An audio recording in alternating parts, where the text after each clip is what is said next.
Social media is not a mystery, it's an opportunity.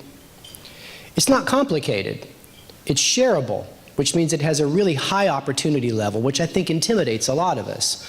My goal today is to unravel the mystery of social media, in fact, redefine it a little bit for you, and help you understand a strategy that not only is going to work for you today on the platforms that currently exist, say like Facebook or Twitter, but will work for you over the next 5 to 10 years.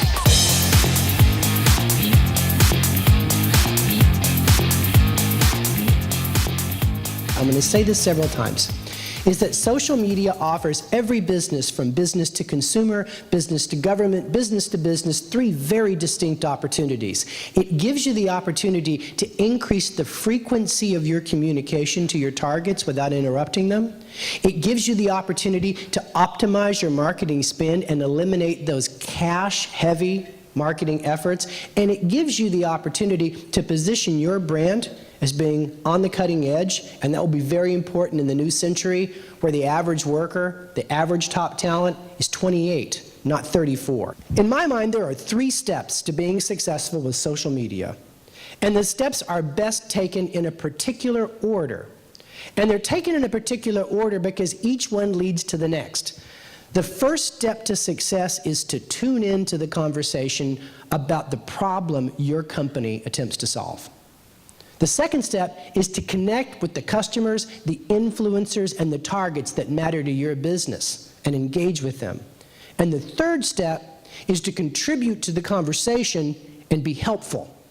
You take these 3 steps and you'll find a serious ROI where you're trading time for money.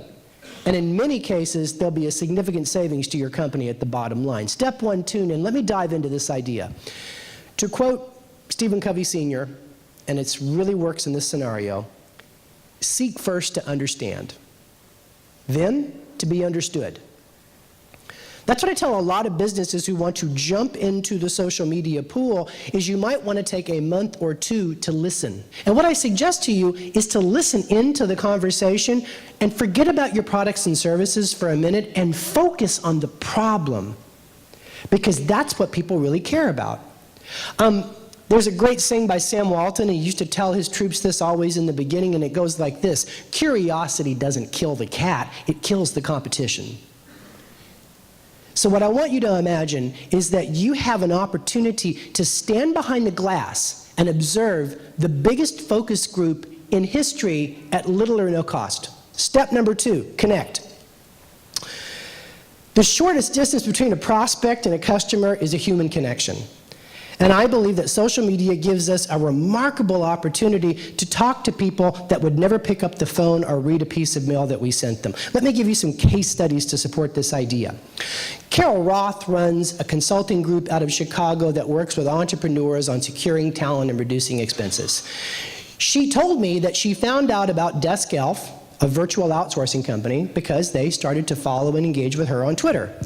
By the way, she is the 3rd most influential woman on Twitter in the Midwest. Huge following.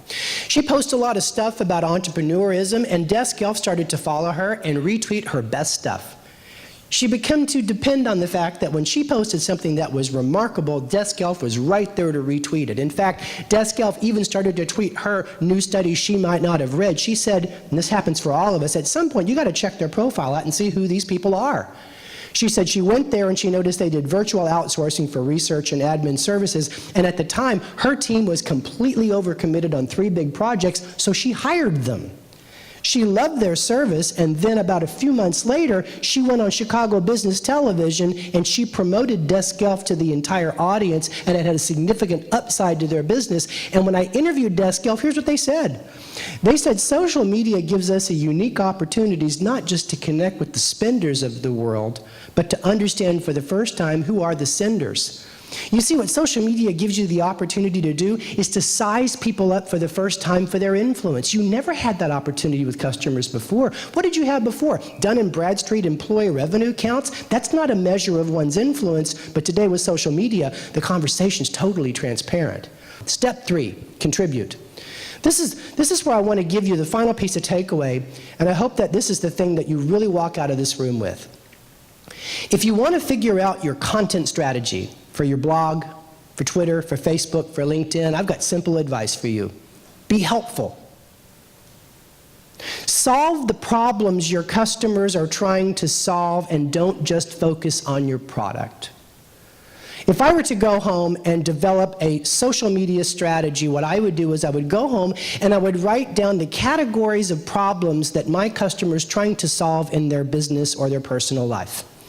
And I would not care whether or not my products address them. In fact, in marketing, we call this surprise and delight, where your thoughtfulness surprises them that you would even care about that problem. So for example, in one of the markets, a CFO services company approached me and said, how would I do this? I consult with CFOs on software, like which ones they should use. And I said, well, let's diagram this. How many problems do they have? He goes, well, they have technology problems, which makes sense that he would say that. As Abraham Maslow said, if you're good with a hammer, everything's a nail. I said, keep going. You know CFOs. You do business with them all the time. He goes, well, they have a lot of regulatory issues. I said, great. Category 2, regulatory issues. Are there news articles that come out on changes in regulations that impact CFOs? He says, all the time. There's a clutter of them. I said, what other problems do they have?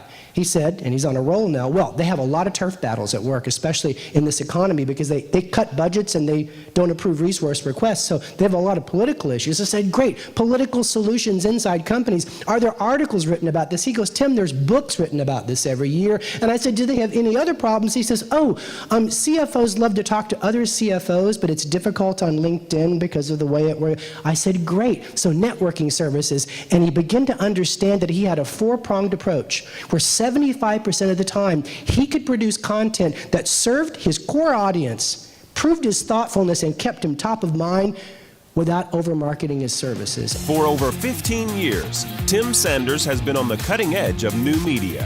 He joined as an early-stage employee at Mark Cuban's Broadcast.com, where he produced some of the largest internet events in history. After Yahoo acquired the company, Sanders was tapped to lead the Value Lab, an in-house think tank that studied human behavior and relationships. His first book, Love is the Killer App: How to Win Business and Influence Friends, was a New York Times and global bestseller and was featured in major media around the world. In 2002, he became Yahoo's Chief Solutions Officer, focused on helping companies of all types monetize new media. For the last 5 years, he's consulted with leading companies on how to leverage social media to reduce marketing costs, increase reach, and forge new relationships. Now let's talk about Facebook, because Facebook users are neurotic. Of all the people I ever know, these are the people that are on the most, and you wonder how they get stuff done. Nearly 1/4 of Facebook users check their account 5 times a day. 10% of Facebook users check their account 15 times a day. What are they doing? Well, here's the typical user pattern. They go on in the morning, they graze a little bit, and then finally they say something. They post a link, they post a picture, they post a political commentary, they say something personal, and then they go back 4 to 15 times to see if anybody responded. In other words, the greatest need in social media is to be heard. Because what social media started out as is a community building tool. I belong to something. And that works for you for like the first 90 days you're on, and then you no longer care about who you went to high school with. You realize why you no longer hang out with them. And what you really want to use social media for is to express yourself. Because we live in a world where people feel a little bit powerless. But social media gives you a sense of power unless you are ignored. Now, here is the takeaway for everyone in this room, regardless of your business. If you want to deepen relationships with your customers, I've got a simple suggestion for you. Comment on and share the content they are the most proud of. That's what I do in my business at NetMinds. I have a target list of customers and influencers that I care about and want to develop a relationship with. I have set up a way to see everything they post, and when they post something that is actually useful, that should be shared, I share it. I retweet it. I comment on it.